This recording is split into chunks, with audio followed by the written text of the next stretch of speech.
ഇന്ന് കാലത്ത് കുറച്ച് ലേറ്റായിപ്പോയി വീഡിയോ ചെയ്യാൻ, കുറച്ച് തിരക്കിൽ കുറച്ച് പുറത്തൊക്കെ പോകേണ്ട ഒരു ആവശ്യം വന്നു. അപ്പോൾ ഒന്ന് നമ്മുടെ ജാസ്മിന് പവർ റൂമുകാരുടെ ഭാഗത്തു നിന്ന് പണിഷ്മെൻറ്റ് കിട്ടി. കാരണം പവർ റൂമിൽ ഇരിക്കുന്ന ആളുകൾക്ക് കുറച്ച് പവർ ഉണ്ട്, വെറുതെ അങ്ങോട്ടും ഇങ്ങോട്ടും നടക്കുന്നവർക്ക് കൊടുക്കേണ്ട ഒരു പവർ അല്ല. അപ്പോൾ ആ പവർ ഇവർ കറക്റ്റായിട്ട് യൂസ് ചെയ്യുന്നുണ്ടോ എന്ന് ചോദിച്ചാൽ എൻ്റെ അഭിപ്രായത്തിൽ ചെയ്യുന്നില്ല. പവർ റൂമിലെ ടീംസ് കറക്റ്റായിട്ട് പവർ യൂസ് ചെയ്യുന്നില്ല. നല്ല അടാറ് കണ്ടന്റ് അവർക്ക് ഉണ്ടാക്കാൻ പറ്റും. ഓക്കെ, അപ്പോൾ അത് ചെയ്യാതെ നമ്മുടെ ജാസ്മിൻ ബാത്റൂമിൻ്റെ സൈഡിൽ നിന്ന് ഉറങ്ങി കുത്തി വീണ് കഴിയുമ്പോൾ റോക്കി അത് ഏറ്റുപിടിച്ചത് വളരെ നന്നായി. കാരണം അവരുടെ കൺസെപ്റ്റിൽ കാലത്തോട്ട് വൈകുന്നേരം വരെ നട്ടപ്പാരിക്ക് വെളുപ്പിന് 3 മണി 4 മണി വരെ സംസാരിക്കാൻ നേരമാണ് കിടന്ന് ഉറങ്ങിക്കൂടുക എന്നുള്ള സംഭവം. അത് മാത്രമല്ല, ഇന്നലെ ആ ബോൾ എറിയുന്ന സംഭവത്തിൽ, വീട് പണിത്തിട്ട് ആ ബോൾ എറിയുന്ന സംഭവത്തിൽ ഗബ്രി നന്നായിട്ട് നമ്മുടെ റോക്കിയെ മാന്തിയിട്ടുണ്ട്. കാരണം ആണാണെങ്കിൽ കളിക്കട അങ്ങനെ ഇങ്ങനെയൊക്കെ സംസാരിച്ചിട്ടുണ്ട്. അപ്പോൾ അതിൻ്റെ ഇതിൽ നല്ല രീതിയിൽ ബോൾ എറിഞ്ഞിട്ടുണ്ട്. നമ്മുടെ ശ്രീരേഖ ചേച്ചിയുടെ അബ്ഡോമൻ്റെ അവിടെയൊക്കെ വന്ന് കൊണ്ടു, കൈയുടെ അവിടെയൊക്കെ കൊണ്ടു. അപ്പോൾ പ്രൊവോക്ക് ചെയ്ത് റോക്കി വേറെ മൈൻഡിലോട്ട് പോയി. അത് എറിഞ്ഞതൊക്കെ നല്ല ഫ്രസ്ട്രേറ്റഡ് ആയിട്ടാണ് ഇവിടെ നിൽക്കുന്നത്. അത് മാത്രമല്ല, പ്രോപ്പർട്ടി ഡാമേജും വന്നിട്ടുണ്ട്. കഴിഞ്ഞ തവണ ഷീച്ചേട്ടനും ഒമറിക്കും അറിയാതൊരു പ്രോപ്പർട്ടി ഡാമേജ് വന്നിട്ട് അത് സംസാരത്തിൽ അങ്ങ് ഈസ് ഔട്ട് ചെയ്ത് പോയി. പക്ഷേ ദേഷ്യം കൊണ്ട് നമ്മളത് ചെയ്യുമ്പോൾ പുറത്താക്കപ്പെടാനോ വാണിംഗ് കിട്ടാനോ പൈസ സംബന്ധമായിട്ടുള്ള ചാർജ് കിട്ടാനോ ഒക്കെ ചാൻസ് ഉണ്ട്. പക്ഷേ ഇത്തവണ അതെന്താവും അറിയില്ല. കാരണം രതീഷിനെയും ഋഷിക്കൊക്കെ വേണമെങ്കിൽ രതീഷിനെ പുറത്താക്കിയും നമ്മുടെ ഋഷിക്ക് ഇതൊക്കെ കൊടുത്ത സ്ഥിതിക്ക് ഇതിനെ എങ്ങനെ ബിഗ് ബോസ് ടേക്കപ്പ് ചെയ്യാൻ പോകണമെന്ന് അറിയില്ല.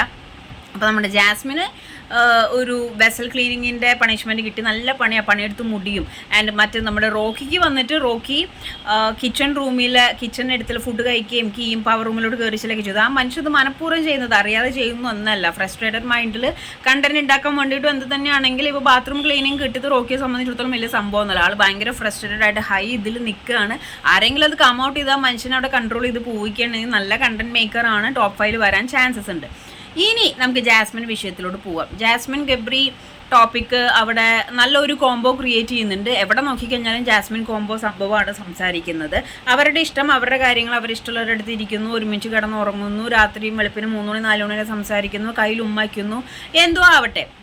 ലൈക്ക് നമ്മുടെ റോക്കി സംസാരിച്ചപ്പോഴും പറയുന്നുണ്ട് നല്ലൊരു കംഫർട്ട് എനിക്ക് കിട്ടുന്നുണ്ട്, ഉമ്മയുടെ കൈ പിടിക്കുന്ന പോലെയാണ്, അവനതിനെ ചതിക്കത്തില്ല, ഒരാളെയും ബ്ലൈൻഡ്ലി വിശ്വസിക്കാൻ പാടില്ലെന്ന് ഇത്രയും പ്രായപൂർത്തിയായ അല്ലെങ്കിൽ അത്യാവശ്യം പണിയൊക്കെ കിട്ടിയ ജാസ്മിൻ എന്തുകൊണ്ട് മറന്നു പോകുന്നു? ഞാൻ ഈ ബിഗ് ബോസ് സീസൺ 6 വന്നിട്ട് കുറച്ചേ ആയിട്ടുള്ളൂ, എങ്ങനെയാണ് എനിക്ക് ബ്ലൈൻഡായിട്ട് നമ്മുടെ ഗബ്രിയെ വിശ്വസിക്കാൻ പറ്റുക ഒന്നും എനിക്കറിയത്തില്ല. ബട്ട് ആൾ ഭയങ്കരമായിട്ട് ട്രസ്റ്റബിൾ ആണ്. അവരുടെ ആ ഒരു നല്ല ഫ്രണ്ട്ഷിപ്പ് അങ്ങനെ തന്നെ പോട്ടെ.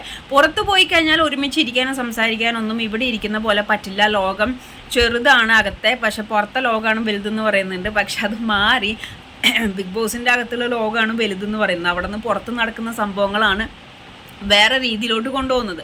അപ്പോൾ ബലൂൺ റിലേറ്റഡ് ആയിട്ടുള്ള കാര്യങ്ങളൊക്കെ പറയുന്നു. പക്ഷേ ഇന്ന് എനിക്ക് അത് വേണ്ടായിരുന്നു. ആ ഒരു ടോക്ക് വളരെ ഓക്വേർഡായിപ്പോയി. ബാക്കി എന്തും വേണമെങ്കിലും നമുക്ക് ഫ്രണ്ട്ഷിപ്പ്, ഒന്നില്ലെങ്കിൽ ഇവർ ഇഷ്ടമാണെന്ന് പറയാം, അല്ലെങ്കിൽ ഫ്രണ്ട്ഷിപ്പാന്ന് പറയാം. ഇത് ഫ്രണ്ട്ഷിപ്പാന്ന് പറഞ്ഞിട്ട് തെറ്റിദ്ധരിപ്പിക്കുന്ന രീതിയിൽ കാര്യങ്ങൾ ചെയ്യുമ്പോൾ ഒന്ന് നാട്ടുകാർക്ക് അവരുടെ ഇഷ്ടം പോലെ ചെയ്യാമെന്ന് പറയാം. പക്ഷെ നമ്മുടെ നാട്ടുകാർ ഭൂരിപക്ഷം ആൾക്കാരും പറയത്തില്ല, സദാചാരം സംസാരിക്കുന്ന ആളുകളാണ്. എന്താണെങ്കിലും ഒട്ടുമിക്ക ആൾക്കാരും നോക്കുന്നത് ബിഗ് ബോസിൽ ഗബ്രിയും ജാസ്മിനെയും തന്നെയാണ് നോക്കിക്കൊണ്ടിരിക്കുന്നതിനുള്ള കാര്യത്തിൽ ഒരു ഡൗട്ടില്ല. ആ കുട്ടിയുടെ കമൻറ്റ് ബോക്സിലൊക്കെ വരുന്ന കമൻസൊക്കെ ഭയങ്കര ഓക്വേർഡാണ്. ഇതൊരു പെങ്കൊച്ചാണ്, അവർക്കൊരു ലൈഫ് ഉണ്ടെന്ന് പോലും ഓർക്കാതെ സംസാരിക്കുമ്പോൾ കമൻ്റ് ഇടുന്നവർ ന്യായീകരിക്കുന്നത് അത് അവൾ ആലോചിക്കണം എന്നുള്ളതാണ്. പക്ഷേ ആ തലത്തിലോട്ടൊക്കെ പോകുമ്പോൾ അവരിയ്ക്കുന്നു, സംസാരിക്കുന്നു, അവരുടെ കംഫർട്ട് സോൺ എന്നുള്ള രീതിയിൽ നോക്കാം. ജാസ്മിൻ ഇപ്പോഴും തമ്മിൽ ഇഷ്ടമാണെന്നൊന്നും പറഞ്ഞിട്ടില്ല. ജാസ്മിൻ ചോദിക്കാൻ ഞാൻ നിങ്ങളോട് പറഞ്ഞോ, ഇഷ്ടമാണെന്ന് പറഞ്ഞോ എന്നൊന്നും പറഞ്ഞിട്ടില്ല എന്നുള്ള സേഫ് സോണിൽ നിൽക്കുകയായിരുന്നു. പക്ഷേ ചോക്ലേറ്റ് മെൽറ്റ് ആവാതെ ആർക്കെങ്കിലും കൊടുക്കുന്നില്ല ലാലേട്ടൻ പറഞ്ഞ പദപ്രയോഗത്തിന് ജാസ്മിൻ എന്തിനാണ് ചോക്ലേറ്റ് ഞാനാണെന്ന് ഗബ്രിയോട് പറഞ്ഞത്?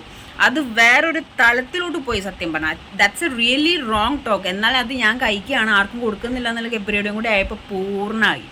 ഓക്കെ, അത് ശരിക്കും പറഞ്ഞാൽ സെക്ഷൽ ടോക്ക് തന്നെയാണ്. അതൊരിക്കലും ഒരു ഫ്രണ്ടിൻ്റെ അടുത്ത് പോയിട്ട് ആ ചോക്ലേറ്റ് ഞാനാണ്, നീ എന്നെ തിന്നോ, അത് ശരിയാവില്ല. ആ ഒരു ടോക്ക് ശരിയാവത്തില്ല സത്യം പറഞ്ഞിട്ടുണ്ടെങ്കിൽ.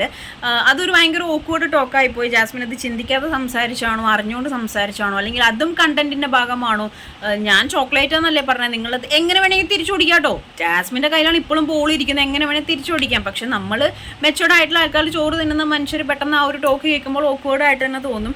അപ്പം അങ്ങനെ ഒരു ടോക്ക് വേണ്ടായിരുന്നു എന്നാണ് എൻ്റെ അഭിപ്രായം പേഴ്സണലി. പിന്നെ ഡിസ്ക്ലെയിമറായിട്ട് ഞാൻ പറയുന്നത് അവരുടെ ലൈഫാണ്, അവരുടെ ഇഷ്ടമാണ്, വിഷയമല്ല.